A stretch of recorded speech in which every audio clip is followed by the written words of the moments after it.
Voter list publication delay, অর্থাৎ খসড়া voter তালিকা এবং চূড়ান্ত ভোটার তালিকা, এটা পেছচ্ছে। কবে? 9 ডিসেম্বরের পরবর্তী 16ই ডিসেম্বর খসড়া ভোটার তালিকা প্রকাশ করছে ইলেকশন কমিশন, জানিয়ে দিয়েছে বিবৃতি দিয়ে। এবং 7ই ফেব্রুয়ারির পরিবর্তে 14ই ফেব্রুয়ারি চূড়ান্ত ভোটার তালিকা প্রকাশ করা হচ্ছে। আমি সরাসরি প্রশ্নটা রাখবো প্রথমে বিজেপির কাছে, সুপ্রিয়র কাছে। সুপ্রিয়, এই কারণটা কি বাংলায় যে সংঘাত চলছে কিংবা চলছিল, যে আবহ তৈরি হয়েছে বিএলও ভার্সেস ইলেকশন কমিশন, সেই কারণে, নাকি অন্যান্য রাজ্যে ডিজিটাইজেশনের হার এতটাই কম ইলেকশন কমিশনকে এই ডেট পেছাতে হলো? এবং এটা কি কোথাও দর্শায় না যে মমতা বন্দ্যোপাধ্যায় যে অভিযোগ বারবার করছিলেন, ঠিকভাবে এসআইআর ইমপ্লিমেন্ট করা হচ্ছে না, তড়িঘড়ি করে ইমপ্লিমেন্ট করা হচ্ছে, এটা কি তারই একটি আউটবার্স্ট কিংবা তারই একটি রিফ্লেকশন নয়? সুপ্রিয় ঘোষ, 2002 সালের যে এই এসআইআর হয়েছিল, এখানে তৃণমূল কংগ্রেস বা অন্যান্য বিরোধী রাজনৈতিক দলের পক্ষ থেকে খুব একটা বলা হচ্ছে, শুধু তৃণমূল কংগ্রেসের পক্ষ থেকে বারবার বলা হয় যে 2 বছর ধরে এসআইআর হয়েছিল, এত তড়িঘড়ি কেন করা হচ্ছে 2 মাসের মধ্যে মাথায় ইলেকশনের আগে। দেখুন, যদি মনে থাকে সকলে, একটু অতীতকে যদি আপনারা ঘাঁটেন, তাহলে দেখবেন এই একই প্রসেস কিন্তু এইভাবেই 2002 সালে হয়েছিল। এবং এই ঘুরে ঘুরেই প্রত্যেকটা রাজ্যে, যেমন এখন 12টা রাজ্যে এসআইআর চলছে পশ্চিমবাংলার সাথে, তেমনই এইভাবেই কিন্তু 2002 সালে হয়েছিল। এবং পশ্চিমবাংলায় নিরিখে যদি দেখি, তখন তৎকালীন বামপন্থী সরকার হচ্ছে আমাদের রাজ্যে রয়েছেন। সেই সময় দাঁড়িয়ে 3.5 মাসের কাছাকাছি এসআইআর হয়েছিল, যদি আমি খুব বেশি ভুল না করে থাকি। আর 3.5 মাস লেগেছিল। হ্যাঁ, এবার আপনি বলতেই পারেন 3.5 মাসের জায়গায় আরও 1 মাস কেন তড়িঘড়ি করছেন, এইটুকু বলতে পারেন। কিন্তু 2 বছর ধরে এসআইআর হয়েছিল, এটা সর্বৈব মিথ্যে। কারণ পশ্চিমবঙ্গের এসআইআরটা 3.5 মাসের মধ্যে কমপ্লিট হয়েছিল বলে আমরা জানি। তো বিষয়টা হচ্ছে, দেখুন, এই যে আপনি বলছেন যে অন্যান্য রাজ্যে যে ডিজিটালাইজেশনের হারটা কম বা সেভাবে, দেখুন ওখানে এই উত্তেজনাটাও নেই। হ্যাঁ, তাই জন্যই তো আরো প্রশ্ন। এখানে সংঘাত রয়েছে, আমরা ভেবেছিলাম এখানে বাধা পাবে ইলেকশন কমিশন কিংবা এখানে বেগ পাবে। দেখা যাচ্ছে এখানে 7,29,348টি এনুমেরেশন ফর্ম ডিজিটাইজড হয়ে গিয়েছে। মোট ভোটার উইচ ইজ 91.77%। খুব ভালো। উত্তরপ্রদেশ, যেখানে তথাকথিত কোনো সংঘাতই নেই, সেখানে 60.19% হয়েছে। মানে মানুষ হয় দিচ্ছেন না, নাহলে বুঝতে পারছেন না, নাহলে কাজ হচ্ছে না। এই অভিযোগ তো বিহারের বেলাও উঠেছিল যে মানুষ বুঝতে পারছেন না, হঠাৎ করে চাপিয়ে দেওয়া হচ্ছে, নতুন ভোটাররাও কিছু বুঝে উঠতে পারছেন না, 2002 নাম কী করে খুঁজে পাবে। তো সুতরাং সবাই খুঁজে পেয়েছেন, ভোটও দিয়েছেন, ভোটদানের হারও হয়েছে এবং ভোটের সময় কোনো অশান্তিও হয়নি বিহারে। তো আমার মনে হয় না যে এরকম কোনো সরলীকরণ টানা উচিত বাংলায়।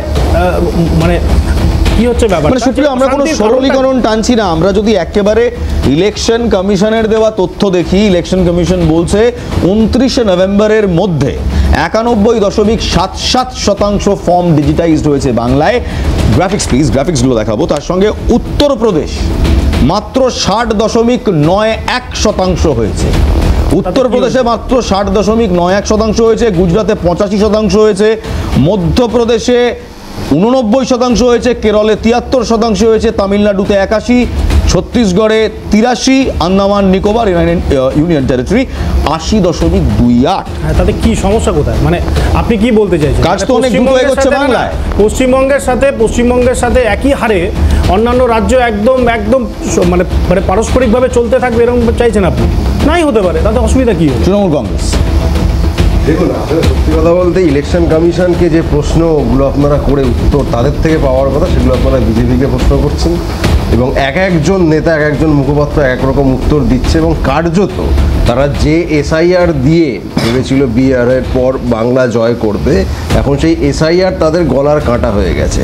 আপনারা জানেন, মূলত মতুয়া মানুষজন, তাদের মধ্যে বিজেপির যে প্রভাব, তাদেরকে তারা যে ভোট ব্যাংক হিসেবে ব্যবহার করেছে, একের পর এক নির্বাচন জিতেছে।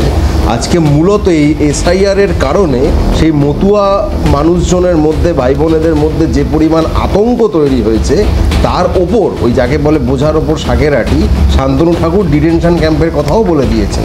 এই অবস্থায় দাঁড়িয়ে এসআইআর, যেটা হওয়ার কথা ছিল ভোটার তালিকা পরিমার্জন, কার্যত দাঁড়িয়ে গেছে নাগরিকত্ব যাচাইয়ের প্রক্রিয়া, যেটা করবার কোনো রকম কনস্টিটিউশনাল লিগাল ক্ষমতা ইলেকশন কমিশনের একেবারেই নেই। কারণ ইলেকশন কমিশন তাদের কাজ করার কথা পিপলস রিপ্রেজেন্টেটিভ অ্যাক্ট দিয়ে, সেইখানে কোথাও নাগরিকত্ব যাচাইয়ের কোনো প্রভিশন নেই। অথচ পলিটিক্যাল ভেন্ডেটার জায়গা থেকে, পলিটিক্যাল এজেন্ডার জায়গা থেকে যখন একটা সিম্পল অ্যাডমিনিস্ট্রেটিভ প্রসিজিয়ার হওয়ার কথা ছিল এই ভোটার তালিকা পরিমার্জন, সেটাকে বিজেপি নেতারা, আপনারা খেয়াল করে দেখুন, এসআইআরকে কেন্দ্র করে পশ্চিমবঙ্গকে টার্গেট করে যে পরিমাণ 1 কোটি মানুষের নাম বাদ যাবে, 1.5 কোটি মানুষের নাম বাদ যাবে করে যে পলিটিক্যাল ন্যারেটিভ চলেছে, এটা আর কোনো রাজ্যের ক্ষেত্রে হয়নি। যদিও কাজের চাপে বিএলএদের আত্মহত্যা বা মৃত্যুর ঘটনা কিন্তু বিজেপি শাসিত ডবল ইঞ্জিন রাজ্যগুলিতেও হয়েছে। অথচ এই এনিউমারেশন ফর্ম প্রক্রিয়া, ভর্তি করার প্রক্রিয়া, ডিজিটাইজ করার প্রক্রিয়া, আপনার তথ্যই আপনি জানিয়ে দিয়েছেন, ইলেকশন কমিশনের দেওয়া তথ্য, সবচেয়ে এগিয়ে রয়েছে কারা না পশ্চিমবাংলা। অর্থাৎ 1.5 কোটি মানুষ তো দূরের কথা, এখনো পর্যন্ত মৃত ভোটার বা এদিক ওদিক শিফট হয়ে যাওয়া ভোটারদের সংখ্যাটা ধরলে আনুমানিক 7 থেকে 8 লক্ষের সংখ্যা ইলেকশন কমিশন জানাচ্ছে, যার মধ্যে 6 লক্ষ মতো মৃত ভোটার। এখানে আমি একবার আমি মানবকে নিয়ে আসবো। মানব বিরোধী দলে রয়েছে, শাসক দলের কেউ নয়, শাসক শিবিরেরও কেউ নয়, কারণ তারা রাজ্যটাকে শাসন করেছিল 2011 অবধি। এই মুহূর্তে বিরোধিতায় রয়েছে। মানব যদি একেবারে খোলা চোখে, খালি চোখে, কোনো চশমা না পড়ে ইলেকশন কমিশনের এই ডেটাতে চোখ বোলানো যায়, বাংলায় কাজ আরও দ্রুততার সাথে হচ্ছে, আরও বেশি হচ্ছে। যেখানে উত্তরপ্রদেশের মতো একটি রাজ্য, আমি মেনে নিচ্ছি উত্তরপ্রদেশ একটি বৃহৎ রাজ্য, ডাবল ইঞ্জিন রাজ্য, 60% হয়েছে। তাহলে প্রসেসটা আটকাচ্ছে কোথায়? দেখো, আমি একটা পরিষ্কার কথা বলি, সেটা হলো প্রথমত 34 বছর আমরা শাসন করিনি, ওটা পরিচালনা করেছিলাম মানুষের দেওয়া রায়কে শ্রদ্ধার সাথে মাথা পেতে গ্রহণ করে। 1, 2 হচ্ছে উত্তরপ্রদেশ আর বাংলায় আমরা বামপন্থীরা প্রথম দিন থেকে যে কথা বলেছি, আজকেও সে কথা বলছি। এখানে আজকে যে যতই সাধু সাজুক, মানে তৃণমূল কংগ্রেস হোক বিজেপি হোক, দুজনের কাছেই গলার কাটার মতন হয়ে গেছে। প্রথম দিন থেকে এরা যে কাজটা করেছে, মানুষকে উস্কিয়েছে যে এসআইআর, আসলে প্রথম দিন থেকেই যে এটা বোঝানোর কাজটা করতো সঠিকভাবে যে এসআইআর কোনো নাগরিকত্ব দেওয়া বা নাগরিকত্ব কেড়ে নেওয়া নয়। এসআইআর মানে হচ্ছে স্বচ্ছ একটা ভোটার তালিকা প্রকাশ, যার ওপর নির্ধারণ করে আগামী দিনের নির্বাচন অনুষ্ঠিত হবে। এরা সেটা বোঝায়নি। এরা প্রথম দিন থেকে বুঝিয়েছে আপনার ভোটার লিস্ট থেকে নাম চলে যাবে, আপনার নাম বাদ যাবে, আপনাকে তাড়িয়ে দেওয়া হবে, আপনাকে এই দেশে রাখতে দেওয়া হবে না, আপনি এই দেশের নাগরিক না। মানুষ আতঙ্কিত হয়ে পড়লো। তারপর কাজের বোঝা চাপিয়ে দেওয়া হলো। সেই বোঝার চাপ যখন বইতে পারলো না, দেখলো যে উল্টো দিকে তাদের কাছে বুমেরাং হয়ে ঘুরে আসতে আরম্ভ করলো। এখন এরা সাধু সাজতে আরম্ভ করলো। কিন্তু আমরা বামপন্থীরা প্রথম দিনকেও যে জায়গায় দাঁড়িয়েছিলাম, আজকেও সে জায়গায় দাঁড়িয়ে আছি। আমরা বলছি একজনও ন্যায্য এবং বৈধ ভোটারের নাম বাদ দেওয়া যাবে না।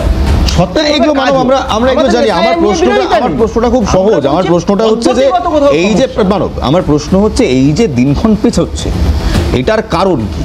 নির্দিষ্ট সময় কাজ শেষ হচ্ছে না, তাই জন্যই তো ডিলে হয়। ডেডলাইন কখন শিফট হয়? ডেডলাইন তখন শিফট হয় যখন ডেডলাইন মিট করা যায় না। তাহলে কি তৃণমূল কংগ্রেস কিংবা বাকি বিরোধী দল যে অভিযোগ করেছিল, ইনক্লুডিং সিপিআইএম, কংগ্রেস, যে কোনো রকম পরিকল্পনা ছাড়া, প্রপার ইনফ্রাস্ট্রাকচার ছাড়া এই কাজ করা হচ্ছে, সেটাই কি ঠিক? তাহলে ঠিক কথা। 2002 পরে 2025, মানে মাঝখানে 23টা বছর এসআইআর এর কাজ হলো না, জনগণনার কাজ হলো না ভারতবর্ষের। তো এত দিনের কাজের একটা বোঝা হঠাৎ করে মনে হলো রাত্রেবেলা ঘুম থেকে উঠে, না এবার আমাকে কিছু একটা করে দেখাতে হবে। আর সকালবেলা ঘুম থেকে উঠেই আমি দৌড়াতে আরম্ভ করলাম। কোনো পদ্ধতি নেই। মানে আপনি যদি একটা বাড়ি তৈরি করেন, প্রথমে তো বাড়ির ভিতটা আপনাকে দিতে হবে, নাহলে আপনার গোটা বাড়িটা দাঁড়াবে কি করে? ঠিক সেই কাজটাই হলো। এই নির্বাচন কমিশন কোনো ভিত দিল না, তার উপর দাঁড়িয়ে থেকে বললো এসআইআর হবে। বেশ, আমি একবার শক্তিদার কাছে যাবো। শক্তিদার, রাস্ট প্রসেস কি তড়িঘড়ি করা? এই যে বিএলও এবং এই এটা ডাবল এডেড সোর্ড, কারণ যদি আপনি বলেন রাশ প্রসেস, তাহলে কিন্তু কোথাও আপনাকে এটাও স্বীকৃতি দিতে হবে যে বিএলওরা যে অভিযোগ করছে কাজের অতিরিক্ত চাপের, রাশ প্রসেস হলে সেটা একেবারে ইট স্ট্যান্ডস। দেখো, আমি প্রথম দিন যেটা বলেছি আজও সেটা বলছি, এবং সেটা পরবর্তীকালে নির্বাচন কমিশন আস্তে আস্তে ডেডলাইন থেকে সরে যাচ্ছে। আর্টিকেলসে ভারতবর্ষের নাগরিকত্ব 350 ধারায় যে অটোনমাস বডি নির্বাচন কমিশন, তারা নাগরিকত্ব দেবে, একটা স্কুল টিচার গিয়ে এনুমারেশন ফর্ম দেবে, এটা কিন্তু কোথাও লেখা নেই। ইলেকশন কমিশন কিন্তু দাবিও করছে না তারা নাগরিকত্ব। না, আমি বলছি, আমাকে বলতে দাও। আজকে কথা হচ্ছে যে যেটা একটা জিনিস, যে কোনো প্রসেস একটা সময়ের দরকার।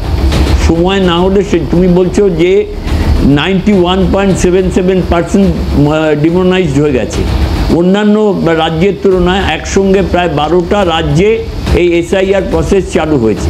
তাহলে আমার কথা হচ্ছে যে আমরা বলেছিলাম যে 3টে দাবি করেছিলাম, যে প্রকৃত ভোটার, স্বচ্ছ ভোটার তালিকা বের করতে হবে, কোনো প্রকৃত ভোটারের নাম বাদ যাবে না, যেখানে ডুপ্লিকেট ভোটার আছে সেটা কেটে বাদ দেওয়া হোক, মৃত ভোটারদের আইডেন্টিফাই করে তাদের এলিমিনেট করা হোক, এবং পরিষ্কার 6 নম্বর 7 নম্বর এবং 8 নম্বর যারা 2002-03 কাজ করেছে, যখন ছিল তখন আমরা নতুন ভোটার 6 নম্বর, 7 নম্বর হচ্ছে স্থানান্তর, 8 নম্বর হচ্ছে অবজেকশন। এই 3টে হচ্ছে ইলেকশন কমিশনের কাজ। হঠাৎ ইলেকশন কমিশন এনুমারেশন ফর্ম দিয়ে বাজারে ছেড়ে দিল এবং মানুষের মধ্যে একটা আতঙ্ক তৈরি হলো। আজকে অন্যান্য রাজ্যের সঙ্গে এ রাজ্যে এবং দুটো রাজনৈতিক দল তৃণমূল কংগ্রেস এবং ভারতীয় জনতা পার্টি একটা ত্রাসের সঞ্চার করলো। কেউ বলল যে আপনাদের নাম কেটে বাদ দেওয়া হবে, কেউ বলল যে আপনারা যদি সঠিক প্রমাণপত্র না দেখাতে পারেন, 2002-এর সঙ্গে যদি খসড়া তালিকার মিল না থাকে তাহলেও কেটে, তাহলে নাগরিকত্ব কেড়ে নেওয়ার অধিকার নির্বাচন কমিশনের আছে কি নেই সেটা আমার প্রশ্ন।